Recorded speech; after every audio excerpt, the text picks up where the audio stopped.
It's interesting how you might take something that seems very soft skills for fun, but you're actually making your teams more resilient to change further down the line, which we always know is coming one day. Humans are still doing the work, and so we've got to put their development, their feelings, their way of working, and making sure that they're still optimal. And then the piece of automated intelligence now accelerates that to it too. The teams that are using it to think for them, they're not going to get as far. Or they're not going to be building the right thing. Yeah, their competitor's going to build the exact same thing.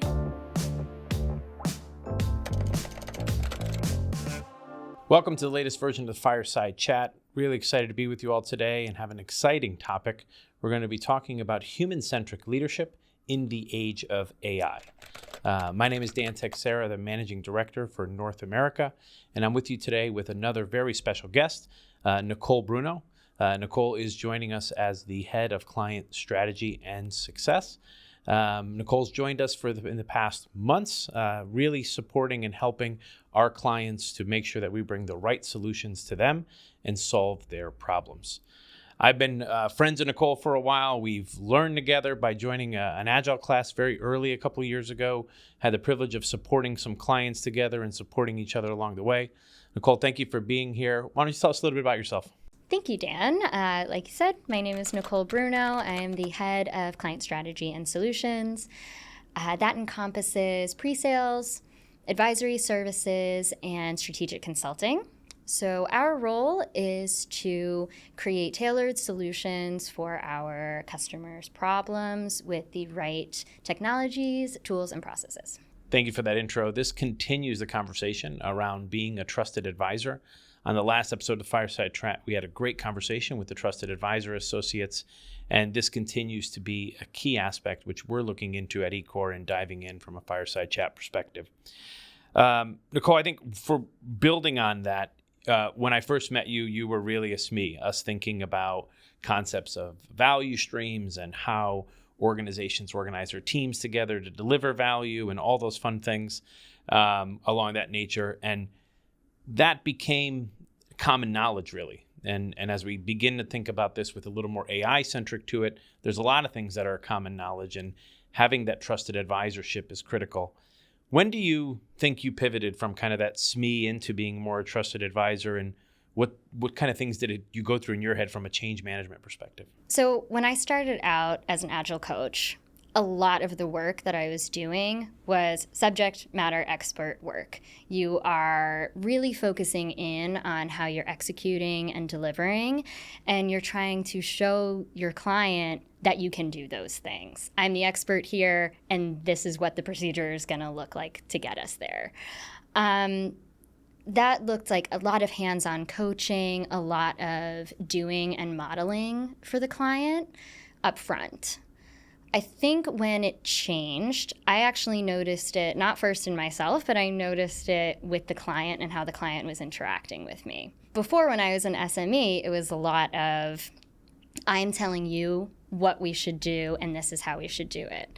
But when the relationship changed, I became much more of a listener, and the client was actually talking a lot more. So when they are bringing problems to you, they're coming to you for advice. They're explaining the complexity of a situation that's really just gnawing at them. Then you know that relationship has changed, and then you can react to it differently and more as that trusted advisor rather than the SME. The listening part is incredibly important. I know that we had a couple of things that we worked on together. One of them was an e-commerce platform. Where did you see there was a lot of pressure on sales, a lot of key holiday periods all there as we're trying to implement change? Where do you think the click was there with them? That was interesting. So I think a lot of times people see some of the coaching work that we do as soft skills, but it ends up having a really great and important impact down the line. So I could get a little specific here. I ended up coaching a train, many teams of teams. And the first thing that we did was we got everybody together, and we did probably an hour and a half to 2 hour activity. And it was fun. This was virtual. It was sort of height of COVID time, and it was a zombie apocalypse exercise.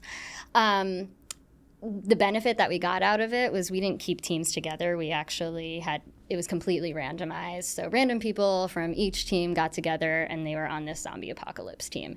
Now, the first maybe 15 minutes, everyone was just talking about what team are you on and getting to know each other, but then they started putting their emergency kits together, right? This was all so much fun. They came out of it. There was a lot of laughter, and everyone just thought it was a great icebreaker. About 3 or 4 months down the line, probably actually at the next quarterly planning, we were making some major changes to the teams on this train. And change is difficult, right? People are moving on to different teams or working with people that they haven't worked with yet. And we prepare for that. We always tell clients, like, you might see a little lower productivity. Teams are learning how to work together. They kind of have to storm. But we started putting teams together and switching people around, and they were like, oh, hey, you were on my zombie apocalypse team. Like, you're the guy who wanted to bring your karate kid in the kit, but not your other kid. So I don't know what we were doing with that, right? We had a lot of really fun touch points from that. And they immediately just got together and started working. So it's interesting how you might take something that seems very soft skills for fun, but you're actually making your teams more resilient to change further down the line, which we always know is coming one day. Zombie apocalypse, not something I thought we would talk about in Fireside Chats ever, but I love it because I think it is a great opportunity for us to kind of get outside of the box. Now, we also did some, and I wasn't as involved in this, you were a lot more, some government contracting work, some defense work. Yes. They're actually preparing for a government apocalypse, possibly, or a zombie apocalypse, not a government apocalypse, zombie apocalypse, possibly. But they, much different culture, but you kind of wanted to institute the same kind of attitude. How did you pivot within that space? Yeah, good point. Well, government, they have fun too. We had a lot of fun over there. But I think what I learned the most from that experience was really understanding, having the right culture fit for a client. We had a lot of turnover on the team that was supporting that client, and I really made a concerted effort to understand the type of person that not only that they needed, but also that they would accept and want to listen to. So there was a little trial and error there. Being a trusted advisor doesn't mean that they're going to listen to you, right? But getting back to the listening, you want to make sure that they want to hear from you and that you're not too attached to what you're advising about, right? You're coming from a place of expertise. However, your client is always going to be the expert in their environment, their industry, their corporate culture, and you really need to listen to that and collaborate. That's awesome. I mean, what you're really speaking about is putting that human touch that we're speaking about and putting people first. One of the things that I appreciate most about our friendship and our collaboration over the years is that you remind me of this constantly, whether it's drastically by kind of yelling a little bit or making sure that you shake me up a little bit. But as a director, I think as a director of a company like eCore, we're dealing with goals and strategy and maneuvers that we have to do and pivots that we have to take to kind of work it through. And even when I'm working with my clients, with some of the senior executives, they're in the similar boat. There's pressures that come forth. And you're always there to remind me about that human touch. Why is that? I guess, why is that so important to you, and why do you think it's so important for us to keep remembering that space? Because people are the work. We have processes in place. We have strategy. We have a certain approach that we can take and that we can follow, right? There's so many different frameworks out there, structures that are set up to help us optimize how we're working. And we have AI to help us optimize everything that we do. But if we're not being empathetic, if we're not providing psychological safety to the people that we work with, then they're not showing up as their best selves, their most creative selves.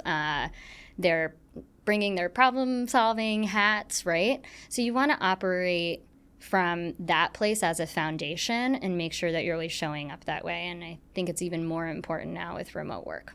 Yeah, the remote work is kind of a accelerator to this. We're seeing a lot come back, but it's kind of going back is kind of a task rather than a collaboration moment, which has to be an important part for people to work on.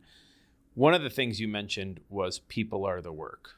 Now, if there was a counter argument for a person, if there was another person here and there was a counter argument, I think they would tell you that slowly AI is becoming the work, or the work is becoming automated. And we've talked a lot, the balance of a lot of these things. Where do you see this balance coming in and the human touch still being a part of it? I see how people are dealing with AI in the workplace as a scale.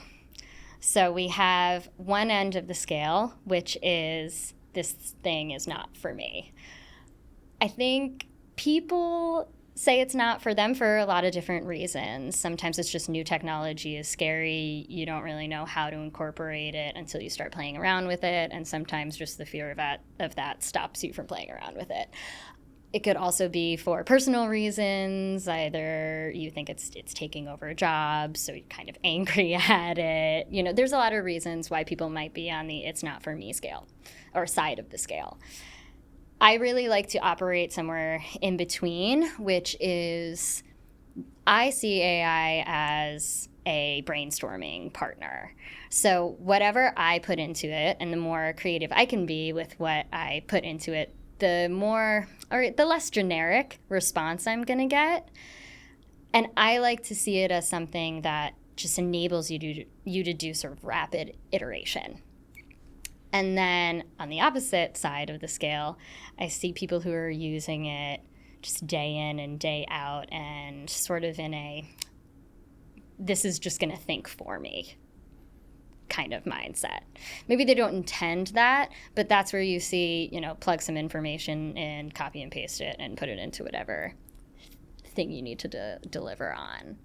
So I think it's really important to evaluate where you are on that scale, and is that where you want to be? So that was talking about kind of the pendulum of how AI is being used. Some a little over too much on things, some not enough, and people using it really as a assistant to really what you're working through. We had a recent case internally to ourselves. As many people know, we support our clients by providing, listening to their problems and listening to the opportunities and seeing how our services can help support them.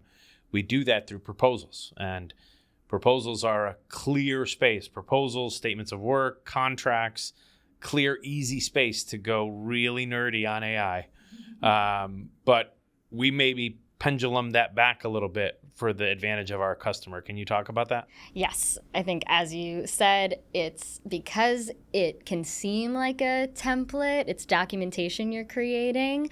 It's very easy to say, oh, let me use AI to fill this out. But we wanted to make sure that we do not take that approach, because we're taking the individual client pain points or potential client pain points and trying to get really specific about what our approach is and why it's different. What can we do specifically, and how have we listened during those initial client conversations? What we don't want to do is take that and just pump a generic version into a proposal. That's when you start seeing proposals coming in and they all sort of look the same, right? Because we're using this AI tool to do it. So what we make sure that we do is that we're really tailoring it to the needs of the customer. Our experts, our SMEs, they're going in and providing solutions from the experience that they have. What has worked in the past for maybe a similar client, but also how is this customer different, and how are their needs different? How is the industry different? And we make sure that we're tailoring it in that way. Yeah, I'm in the process right now of creating some material for an executive at one of the clients that I'm working on. And the approach I actually took, which is similar to you, is that similar to what you were saying, is that we we put together the basic storyline of what we wanted to do, and through an AI bot kind of had it build the picture to us. And we did this, and what we found is that it created a holistic picture for us, wider than we would have looked before. And this was really beneficial because we were, instead, with our bias, we would have gone to points, 2, 3, and 5. But it gave us points 1 through 8 that we should be thinking about in this type of conversation. But then we made it what we had to be. And still point 7 or point whatever might not be the right one. And I think that kind of partner that you create with it is really critical. Now, people, workers, humans, as you kind of continue to speak of them, they're wanting to leverage this. They're seeing it as an opportunity.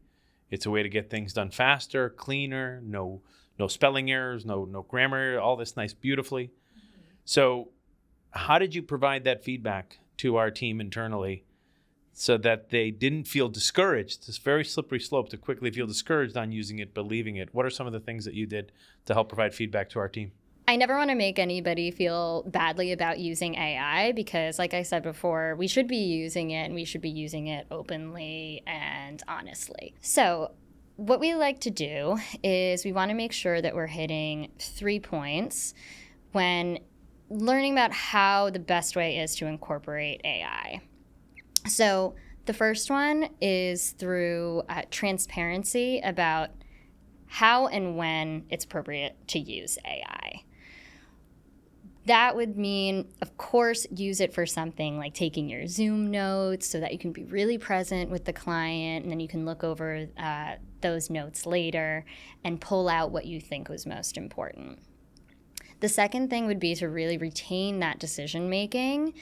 You're not asking AI to make the decision for you. You're asking it to brainstorm, to give me a list of 20 things, and from that list, what are the top 3 that really resonate, and why does it resonate with you as the human after you've listened to those customer needs?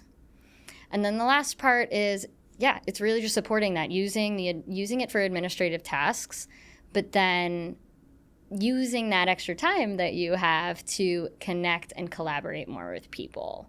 So we try to model that in the way that we work every day, in the way that we attack our proposals, and just incorporating it into daily work. Yeah, and that really puts the customer back into play, because what I'm hearing from you say is that we're being transparent on where we're using something to help us have more of a human touch with the customer. Mm-hmm.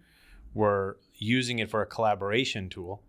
And then we're using it to be more efficient so we can get that proposal out to you faster and more efficient and all that. So that's perfect. We see agile optimization, agile coaching sort of coming back around. It can be a little bit of a cyclical ask from clients. And I'm wondering why you think that is. I think it's exactly where you were hitting, in that we're having a new technology come into play. So in the prior, where have we seen this? We've seen this with the age of more iterative development, the age of cloud, the age of DevOps. These things all enabled us to sit back and say, what do we and how do we want to build something? What do we want to build? And how do we want to organize ourselves? And so with the use of automated intelligence now embedded into companies, they're rethinking this whole thing.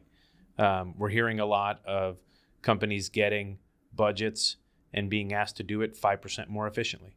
So you get a budget to do work on a product, but you have to work 5% less on that. So now, yes, AI is going to help support that, but then how do we still interact and put the human touch of everything that we're talking about? And if I think about the key areas, so we're seeing it first from a product management perspective, a very powerful tool. We have a lot of cases where AI bots are completely building people's backlog. And the other day, I challenged the team and I said, can you write a story without? Can you write a user story without an AI bot? They could not. And I said, well, we're not going to use it for a bit, because you need to be able to do this without it so that you can better feed and partner, as you've been talking about, with the automated intelligence to help you with this piece. So we're not something you lean on completely, but you bringing your own intelligence in. And imagine now if you're writing draft acceptance criteria and user stories and it's giving you feedback, now we're talking about multipliers. I think the opportunity in development is clear, and many people are accelerant on this, but there is still a structure that has to be put into play. You have to be able to prompt and feed. You have to be able to provide the right guardrails and context on architecture. So we are supporting people to make sure that they're looking ahead on their architecture, making sure the work's being fed to the right teams so that this can now be in an automated way. And I think eCore's done a tremendous job in advancement of support and everything we're doing with support ops. We're hoping in soon Fireside Chats to have some SMEs come in and for you and I to talk to them. But the aspect of first knowing your processes, having your knowledge management, and automating it from there becomes critical. Yeah. So I see that example on the letting AI think for me side of my scale, right?